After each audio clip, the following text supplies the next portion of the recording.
Saint Helena, 1821. The island sits like a splinter of rock in the South Atlantic, surrounded by thousands of miles of open ocean. It is, by design, the most isolated inhabited place on Earth.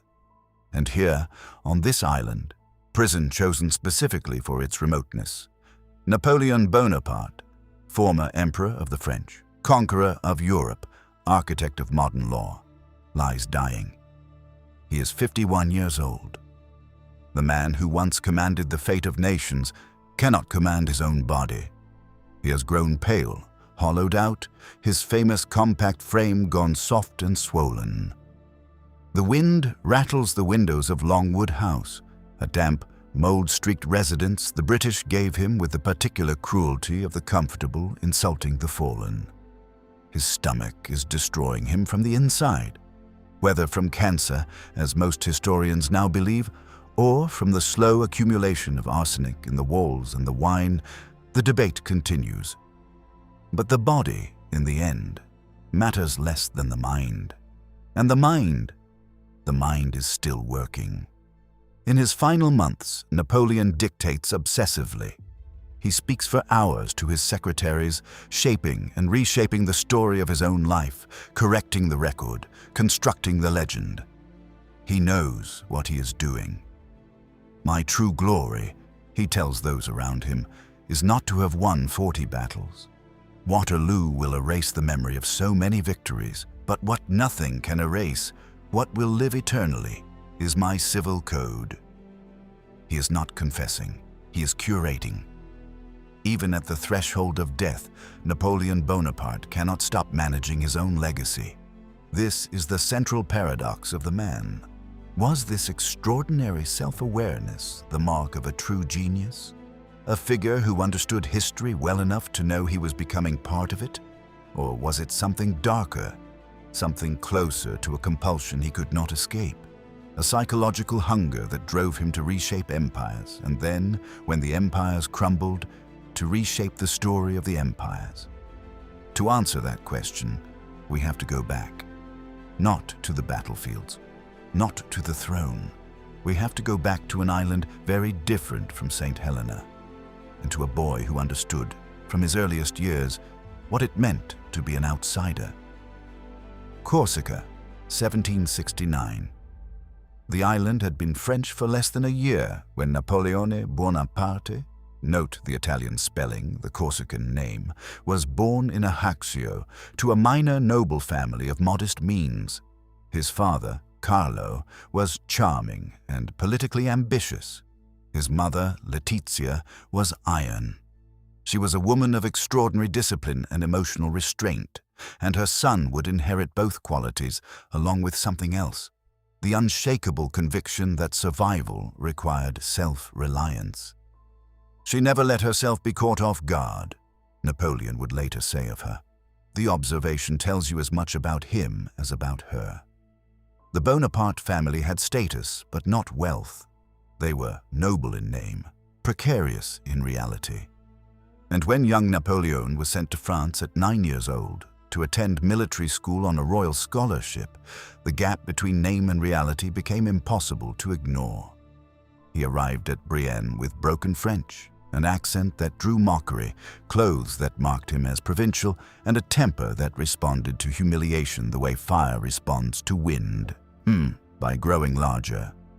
His classmates called him the foreigner. They mocked his accent. They questioned whether Corsica was even properly French. The young Napoleon, small and intense and burning with something his contemporaries couldn't quite name, responded not with submission, but with study.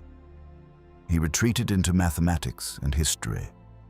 He read voraciously, not as escapism, but as accumulation. Knowledge, he seemed to understand instinctively, was a form of power that no one could take from you once you possessed it. Historians have long noted that Napoleon's psychological profile seems to have been forged almost entirely in these early years of displacement. He was French, but not French. Noble, but not wealthy. Corsican, but attending a French institution on French charity.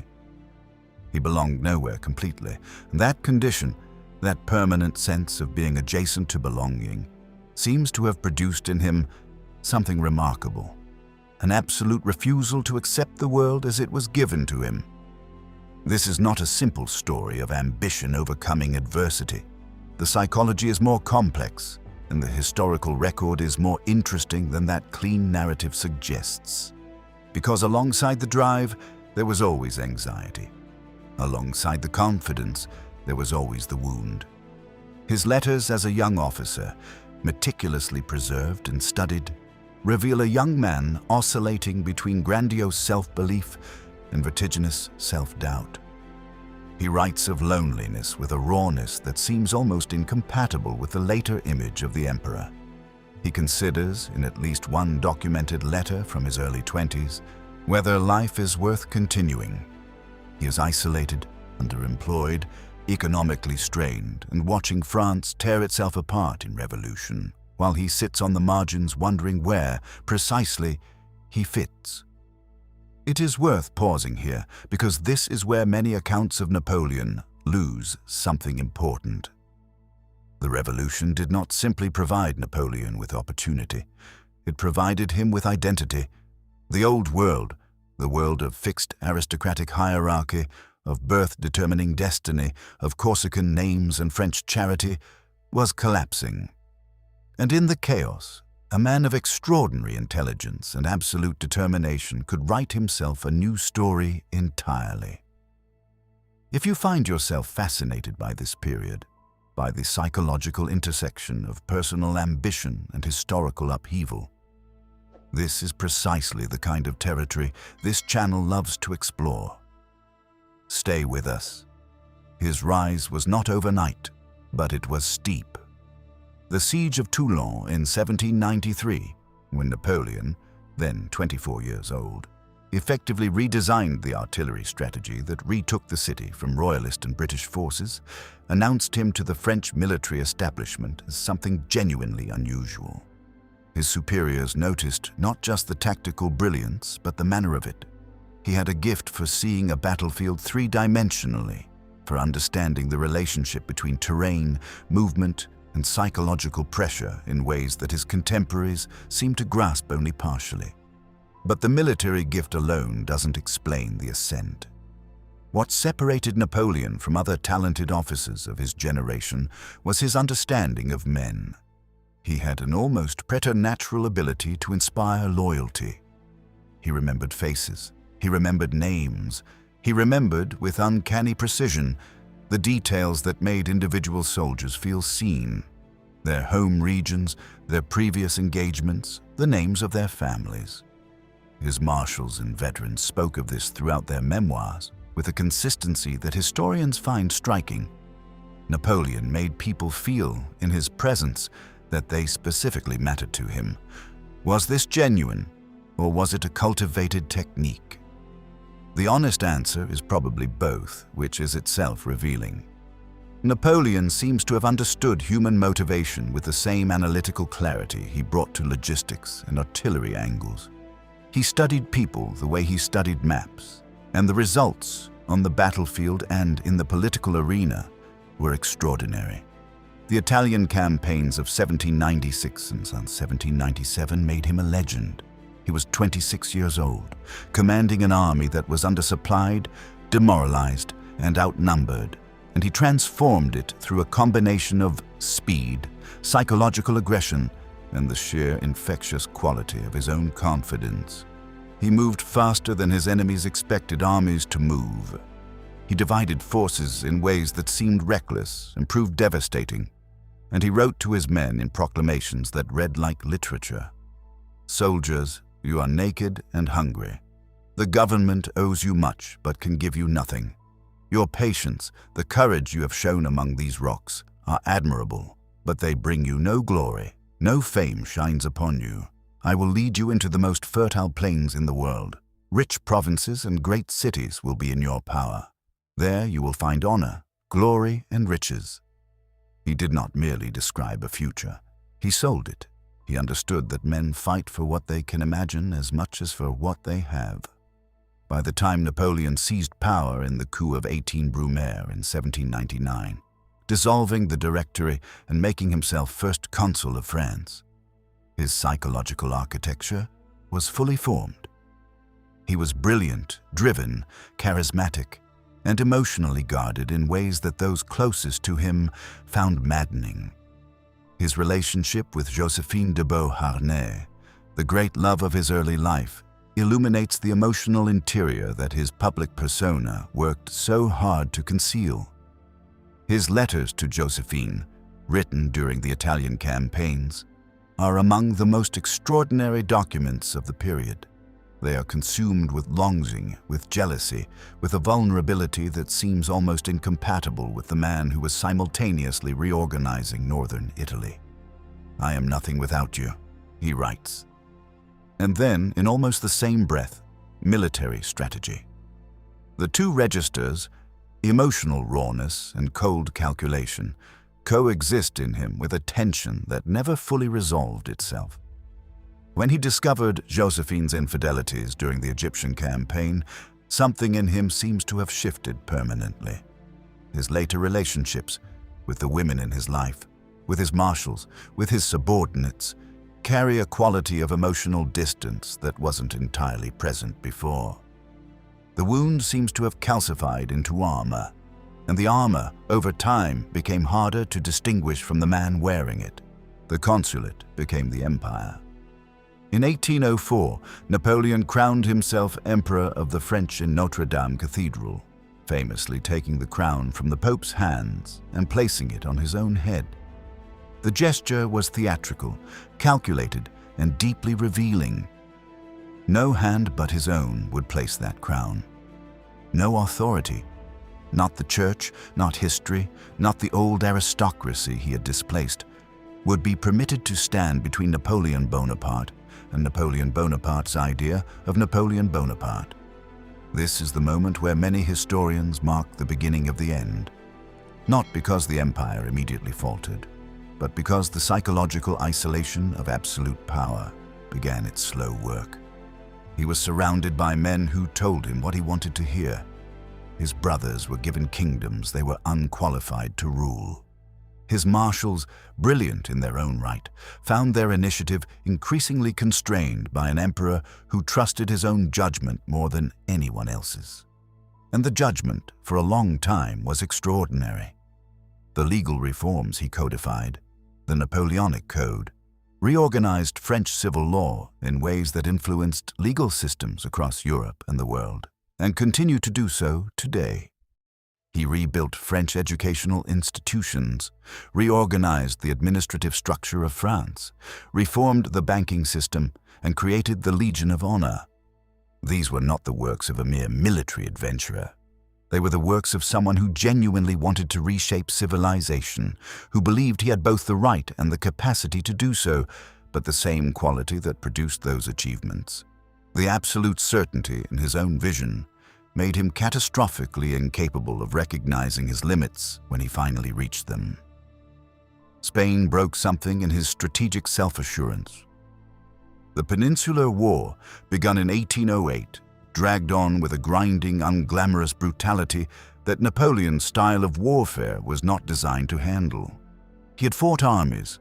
Spain gave him a population. Guerrilla war, civilian resistance, the slow hemorrhage of French forces across a landscape that seemed to absorb men without resolution. This was not the map he knew how to read. And then Russia. 1812. If Spain was the crack in the foundation, Russia was the earthquake.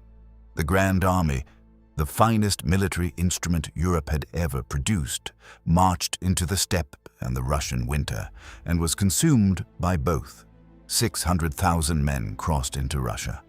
Perhaps 100,000 returned in any organized sense. The retreat from Moscow, documented in agonizing detail by survivors and historians, stands as one of the most catastrophic military disasters in recorded history. What is psychologically significant is not simply that Napoleon lost the campaign, it is how he processed it. He returned to Paris ahead of his army, managed the political narrative with remarkable skill, and almost immediately began planning the next campaign. The capacity for denial, or for what his contemporaries described as an almost supernatural inability to accept permanent defeat, was both his most remarkable quality and his most dangerous one.